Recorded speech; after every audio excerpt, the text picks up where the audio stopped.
last night na namin dito sa Davao. And, inis na gumala kami. Nagpahinga kami kasi may mga sakit na aking mga kasama. And, eto ako ngayon. Hindi ko alam, pinapakiramdaman ko yung sarili ko kung ano yung masakit sa akin. Lalamunan ko ngayon. And, mag-isa pa ako sa kwarto kasi si Ate Justin ay nasa labas. Diyan lang naman sa kilid. Kasi nagwo-work siya. O diba, sipag pa niya, nagwo-work pa siya. So, ito nga pala ang aking piniling One Piece merch. Unang merch ko ng One Piece. So, dinala ko siya dito. Diba? Nagagamit ko siya. So, tingnan mo naman ang gamit ko. Nag-ayos na ako ng gamit ko. Para bukas kasi check-out na rin naman namin. Hindi na siya kasha. Kasi, yung isang side nung sa maleta ko, punong-puno na ng salubo. Mga candy. Puro candy mga binili ko. Oh my God. Tapos tingnan mo na. Ayan na. Ayan ang gamit ko. Ang gulo-gulo. Oh, ayan. Ito yung bigay na ang akap. Ay, agap. Yung, backpack. Tapos, yung maleta ko. Ayan. Ayan. So, tinatamad. Iisip ko kung anong gagawin ko. Gagawin ko ngayon. Nadala ako ng mga vlog. Mga naipon na vlog. Mag-video. Yan. Video pa. So, yun lang. Hinihintay ko pang umuwi yung baby ko kasi nagpa-basketball pa siya. So, yun lang.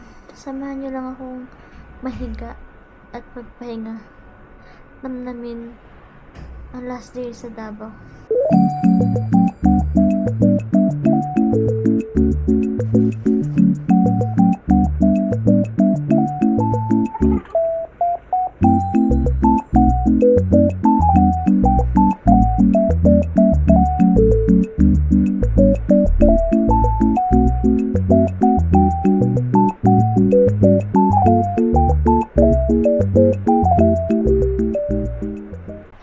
Gusto kong gumala kanina kasi nga hindi na rin namin tinapos yung seminar, yung last topic since tungkol na hindi na siya pangat yung topic.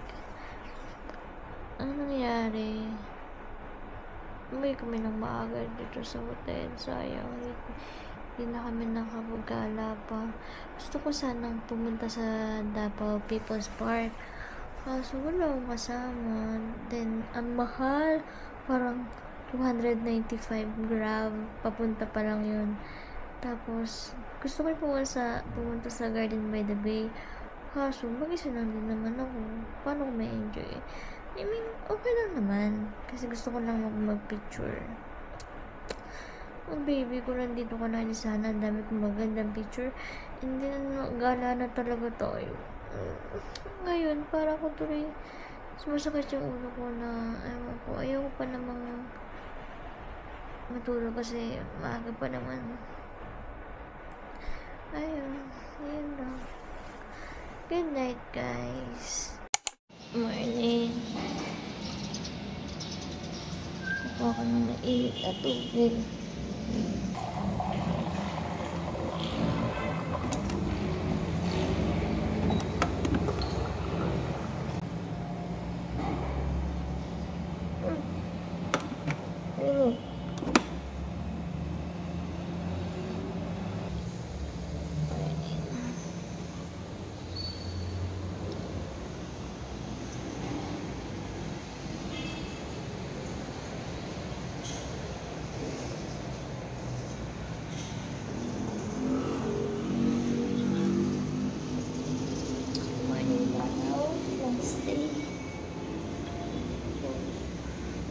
Flight na namin mamaya.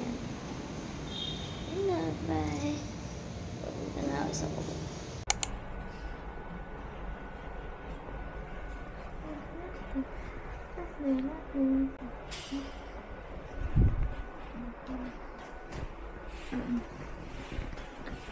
Busog na busog siya.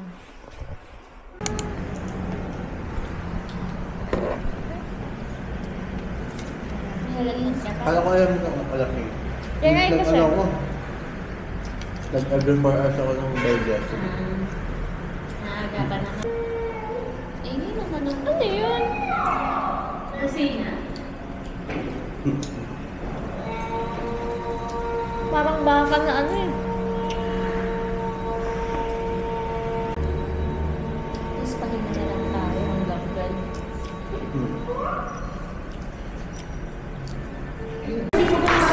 2 minutes after eating her breakfast, Davao was hit by an earthquake about 7.4 magnitude. This is not a drill, this is a serious real situation, and that's my panic face. Sobrang nakakatakot. Nawala.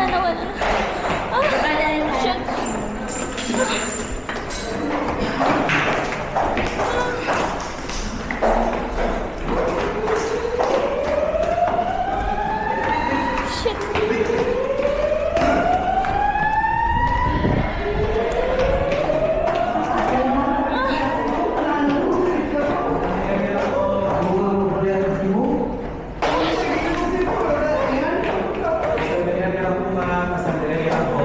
Just wait for the announcement.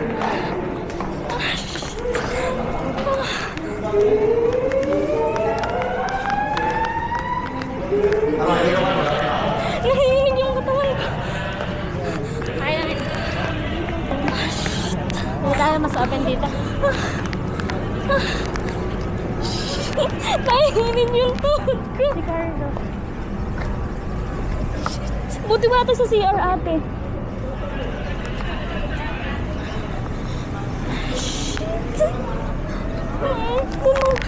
Ang lakas ng ganda. Nasa 5th floor pa naman kami. Ang lakas no. Ang tagal pati.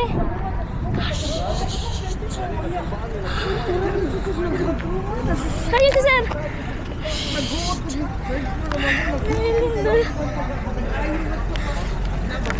Oh, nasa ano kami sir? Buti hindi pa kami nag-ano. Nasa elevator kayo? Wala ba?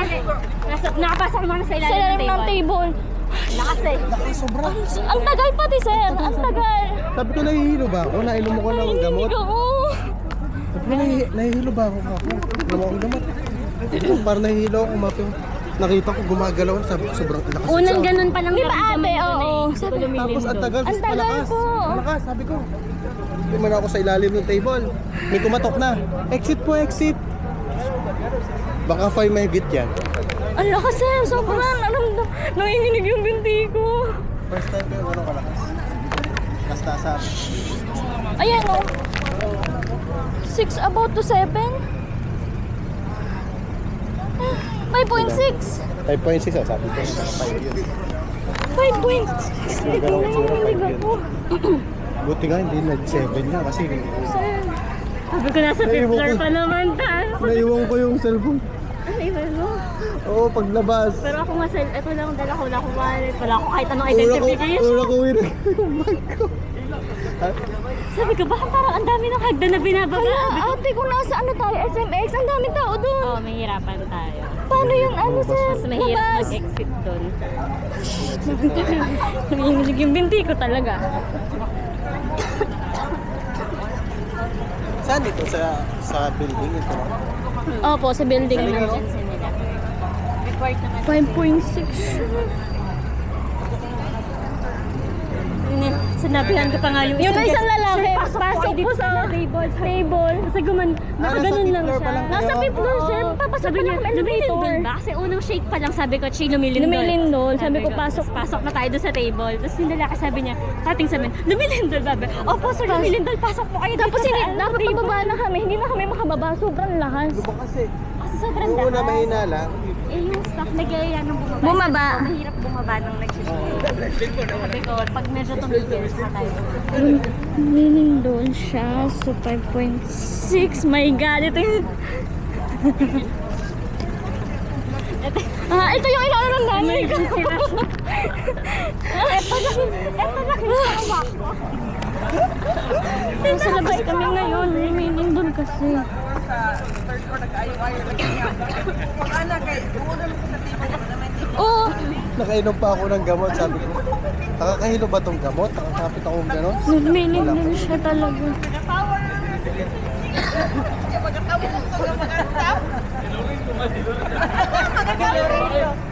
Lalaki.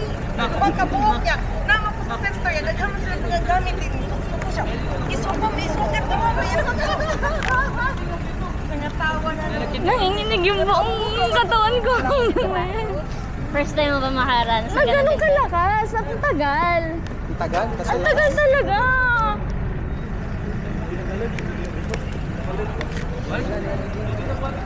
Ay, ang aftershock? Lakas ng Ini-inspect pa sila eh. Pero nandun ang ano nila, nung mga guest talaga. Doon. dito. Oo, doon. Eh, kaso kasi mas open nag-emergency dito. exit ako eh. Nag-elevator ba kayo? Hindi na sir, bumukas na nga yung elevator eh. Nung nag-shake na, bumukas siya. Saka siya bumukas. Bumukas siya. Nung tayo, ang tagal, di ba? Umisip ko kayo, sabi ko, naku, baka naipit sa elevator yung dalawa ako. Nagano naman, saktong pagkapindot namin, doon nag-shake. Hi! Lumilindol dito kung kanina. Ang sobrang lakas. 5.6. 5 to 6. 6 magnitude. Lakas. Nanginginig yung buong katawan ko. Ramdam na ramdam. Nasa 5th floor pa naman kami. Naka-on yung camera mo kanina. Hangina. Pero nung hindi. Nung pababa na. Nasa labas na kami.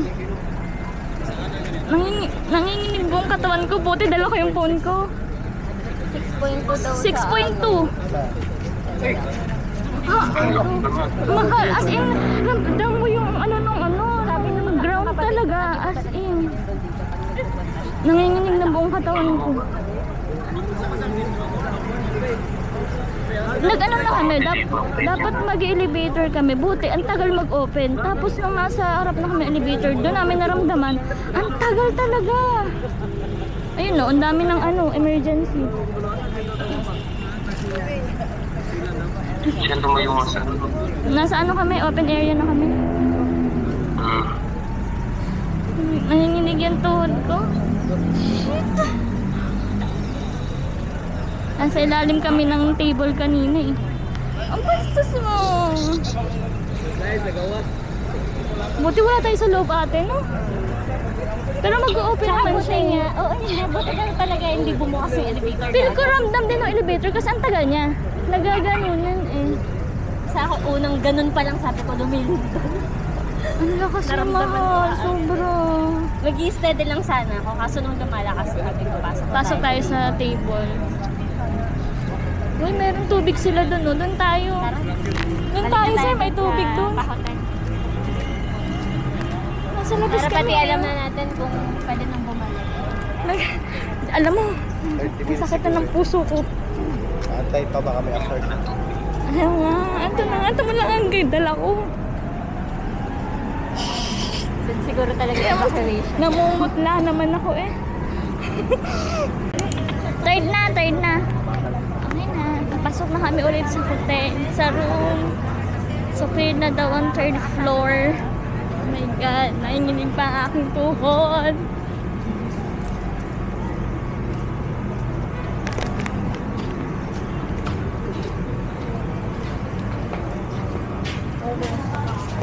Take outan na lahat eh.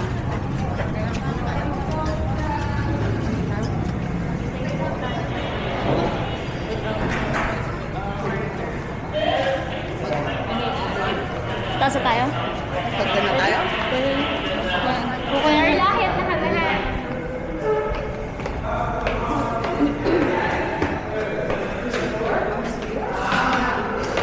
Sobrang scare. Pabalik na kami sa home.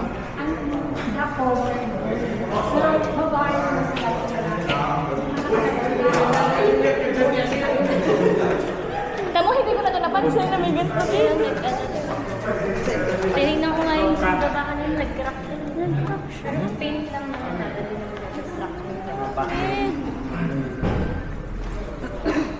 Pero crack pa din siya. Pagkakbang ko na nakita ko yung mga laglag. Ay, yung oo, kanina. My God.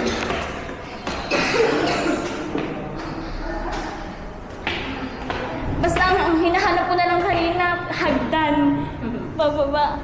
At ang layo niya, paikot kasi siya. Wala naman sa atin. Ay, nabasag oh.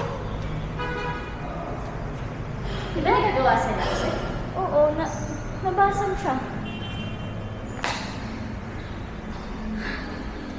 Shit. Papalit na ako ng pang-alis. Kailangan ready na. Kailangan, bye. Isa sa napansin ko is mabilis ang response team sa Davao. Ayan, nag-check out na. Kahit mamaya pang 12:00.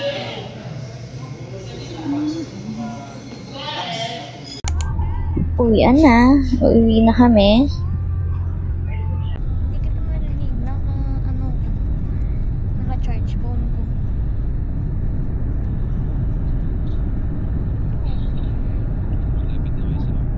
Malapit na.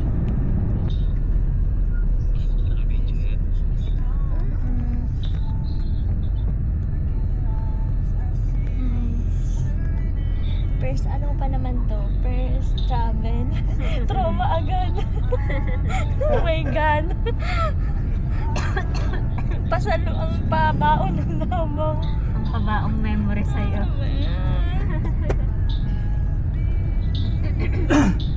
I-update kita. Okay. Sa akin, first travel ko ng Cebu. Ang pabaon sa akin travel.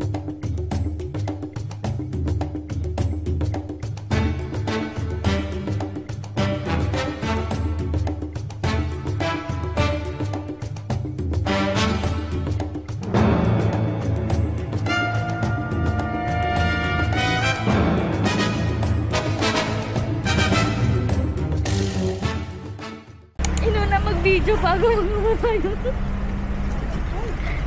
As your vlogger friend.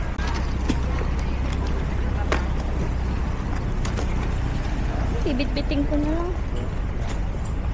Ano? Pasok pa yan. Tapos na kami.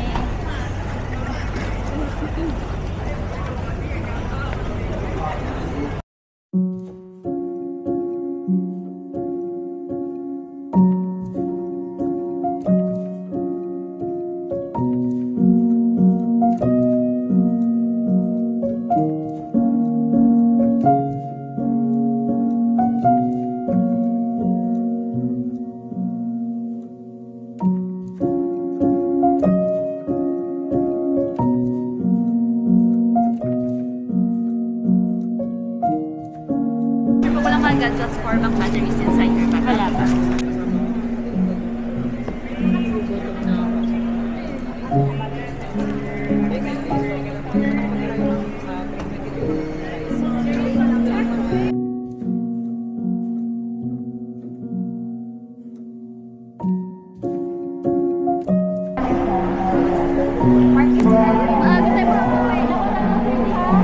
Hindi na tayo makakakain.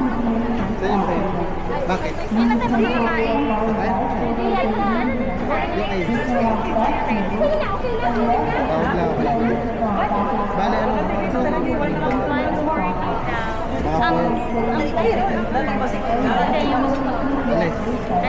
140. 120. Abot yan. Departure na lang tayo. Nagsishake ka naman yung ground, pero hindi ko alam kung naliliyo lang talaga ako. Nagsishake ka naman siya. Oh my God. So, early flight kami. Eh, souvenir ka na. Ipapangalan daw kasi sa ikan. Oo. Check-in luggage. Sabi niya, wala siyang souvenir. Sabi ko.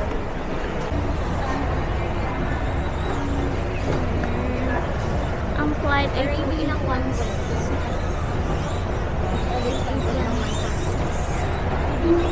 So, maaga ang aming Thank you, Lord. Thank you, Lord.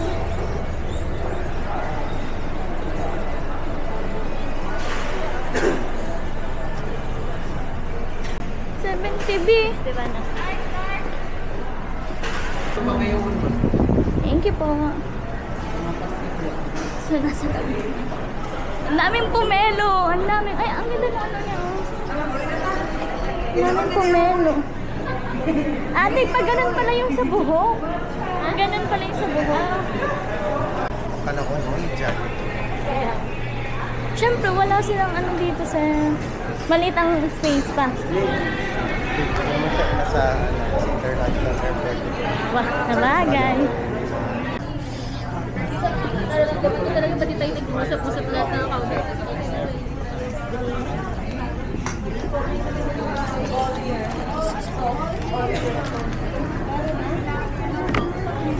That's correct. That's correct.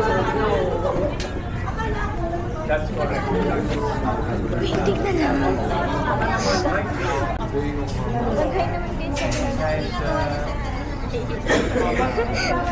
Fresh from Davao. From Davao. From Davao. So kindly board the aircraft now at gate lounge number 7. All aboard, please.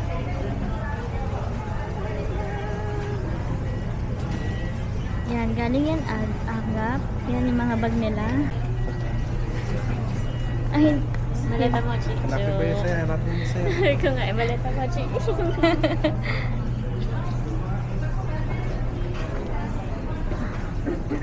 sira na.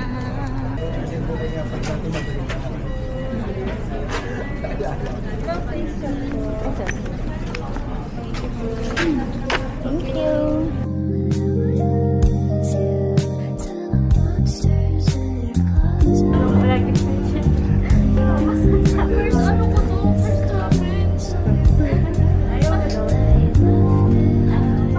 Unforgettable.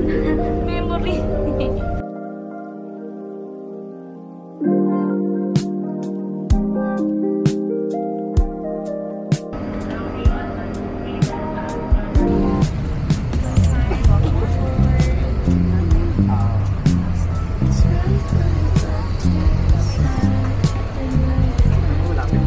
Ay, sorry po.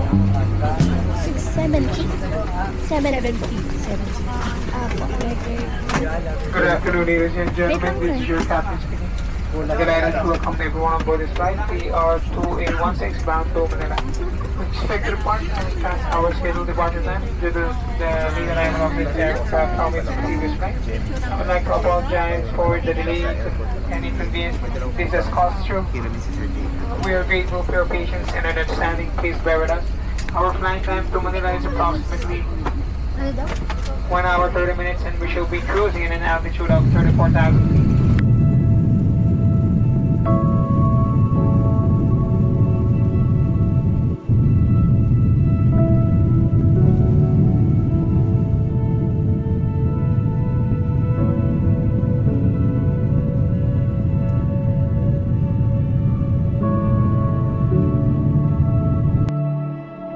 Staring out the window, bigla ko na-realize kung gaano kalawak ang mundo. From up here, everything looks small.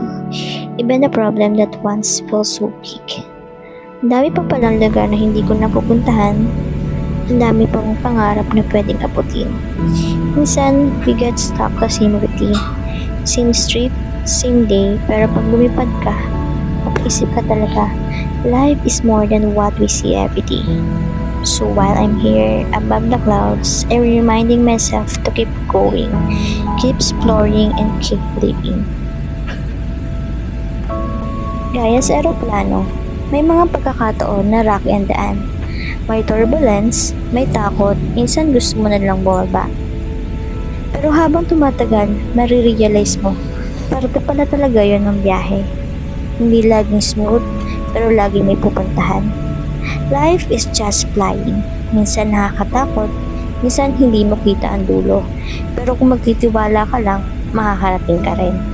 So if right now, you're going through something tough, remember, baka-turbulence lang yan, hindi pa landing. This Davao trip wasn't just about travel.